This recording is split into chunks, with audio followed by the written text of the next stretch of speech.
I am super, super, super excited to be talking to you guys today about Rogue Legacy 2. I just picked this up on the Epic Games Store. I absolutely loved the first Rogue Legacy. Today's video is more of a love letter than a review. I haven't had a whole lot of time with this game yet, but what I've seen I love. And Rogue Legacy was the first ever roguelike game that I ever played. I had it on PlayStation 4. It blew me away, the concept. Everything I know about roguelike games, I compare to the original Rogue Legacy, which, outside of Dead Cells, is my absolute favorite by far of the genre.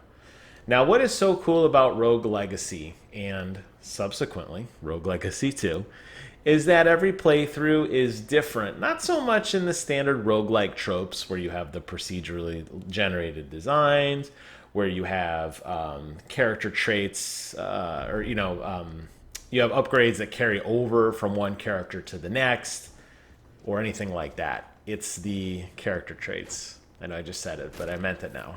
And the character traits. And this is so cool because you're basically playing as a lineage of heroes, working your way through a dungeon or a quest or whatever. This is still very early access. They're fleshing a lot of this out, but right now you're going to this island to do something, right? And every time you die, it is your descendants that carry on the torch and move and progress in the adventure for you.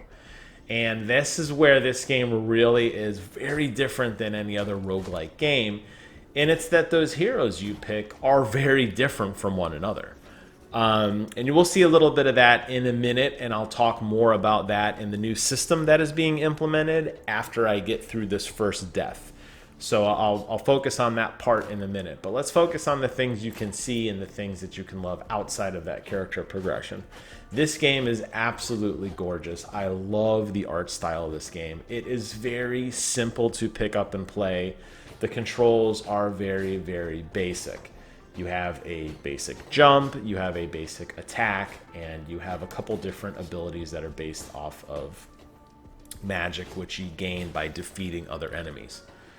Additionally, they have added some new mechanics. You just saw me use it there, where you now have this spin attack that allows you to hit certain lights to bounce up. That will definitely play into some puzzles later on. It's also a great movement mechanism. You also have this ability to kind of like teleport in through these little structures that kind of zip you around at different parts of the map. And I think that's actually a very interesting idea. It opens up a lot more exploration. The game is procedurally generated, so you're going to be going through various stages of these castles and these dungeons and everything.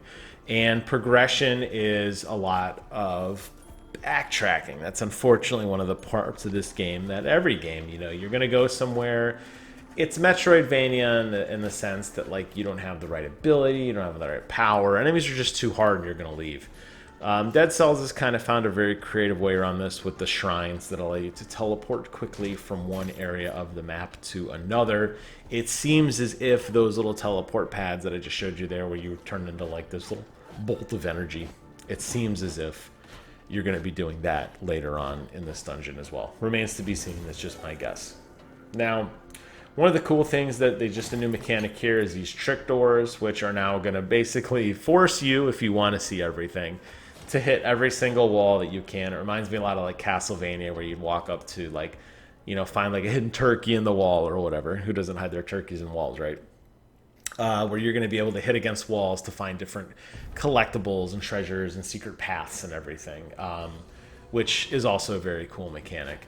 And then because magic is generated by hitting other enemies, you're going to have to kind of be limited in where you decide to use that. And I think it's going to create a nice risk and reward, as if you think there might be a secret there, or do you want to use your magic to hit somebody.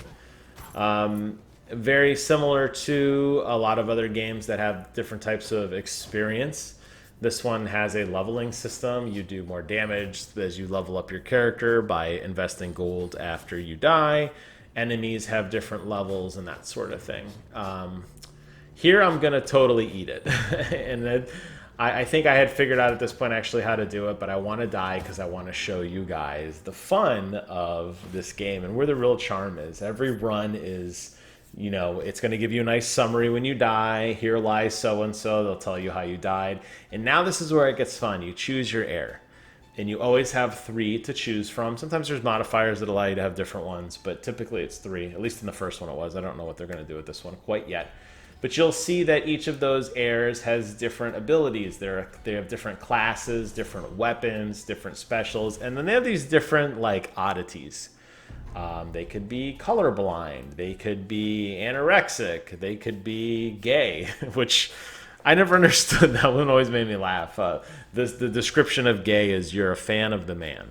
That's what it said. He always played as a male character. Didn't seem to have any positive or negative detriment. Maybe that's a commentary on society as a whole. But this one, optical migraine. Optical migraine means that everything around you is blurry. Actually, everything, you are blurry, everything around you is clean. And then you also have this other one that leaves these goofy trails behind you as you run. Now, this is a very odd set of traits to have, and obviously going into a dungeon having these traits is going to be a little difficult to navigate, honestly. You're probably not going to do very well, and they've thought of this too. This is a really cool feature, something I didn't talk about earlier, but I will talk about it now in this video, is that these traits are going to net you more money.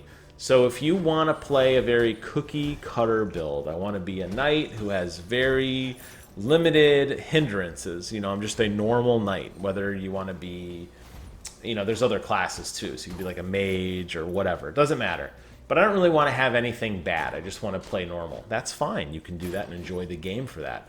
However, if you want to take a chance and play with some goofy concoction like this, which honestly, this is incredibly difficult to play. It does give you a migraine in a sense. That's probably why it's called optical migraine. It's disorienting, it's very blurry, it's hard to see what's going on. You're going to get additional gold and additional resources for struggling through this detriment. And that is, I think, where this game is going to start to get significantly more fun. You're going to be able to do runs where you're going to say, you know what? I'm going for gold here. I want to beat the game, or I want to advance my character as far as I can get. I want to beat a world boss. I want to see a new area, whatever. And you're going to probably have those kind of builds. And then you're going to have builds like this where you're like, oh, this sucks. I can't last more than 2 minutes in this. I'm just going to do a quick gold run, and I'm going to die. And that's exactly what I did here. I just made a couple bucks, and that's fine. I died. I don't care. I'm moving on to the next character, bring in the next set of heroes, and let's get this party started. And that is how the flow of this game is. You're going to constantly be selecting new heroes, venturing off into the dungeon, and doing the best that you can to proceed. Additionally, though, you will be spending money to upgrade your facilities, to upgrade new classes. Here you could see I've unlocked a ranger, which now allows me a totally new character class outside of the knight. There are other ones, though. There are other ones you're going to get. There's an enchantress that you can unlock. And then there's also passives that apply to everybody. Everybody's going to do more health, get more health, or do more damage, or treasures are going to be unlocked more. And you're going to slowly use your skill points to build up this tower. And you see it being slowly built in the background. This tower of upgrades.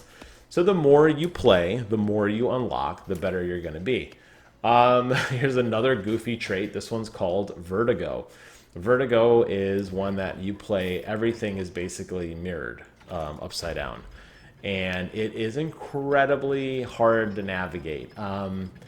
But just as with the other traits, you're going to get an excessive amount of gold for kind of grinding through this. And I don't think I make it very far in this run at all, because it is very, very disorienting to kind of like figure out what you're supposed to do. But you could see the archer at work here, and it's really a lot of fun. So I am beyond excited for this game. I sank so many hours into the original. I completely beat the game. I did all of the optional stuff. I completely built up my tower, my castle, everything.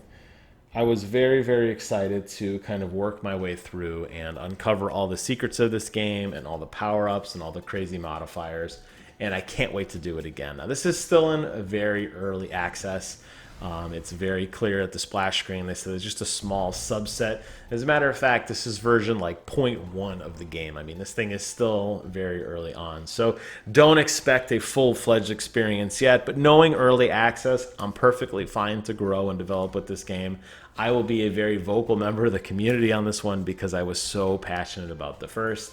So I can't wait to get more into it. But if you like kind of roguelike games, and if anything I said today resonates with you, give this game a chance. Go play the first one if you want something that's a little more polished, at least completed. They're so much fun, and it really does change the genre. It will be the gold standard to which you compare other games. Of that, I have no doubt, because it's just so well done. I leave you with the final traits that I picked. This is OCD and Diva. Of course, Diva has the spotlight on them, so it blacks out the entire world around you. OCD, by damaging and organizing things, you're going to get a little extra boost there to your magic reserve. So I hope you guys enjoyed this video. I hope, if nothing else, it raised awareness for this particular franchise. Phenomenal game, and if nothing else, you got to see some funny little modifiers. There are plenty more. There are other classes, there are other skills as you dig deeper on. Don't let my 10 minutes, sway you that this is the be all end all. I will definitely be doing more videos of this game in the future, whether it be Let's Plays or just reviews or just recordings of funny moments that happened or great crazy modifiers. But this will be a game that will definitely be on my mind and in my heart for definitely some time to come. So hope you guys enjoyed the review. Take care of yourselves, and I'll talk to you again soon. Bye-bye.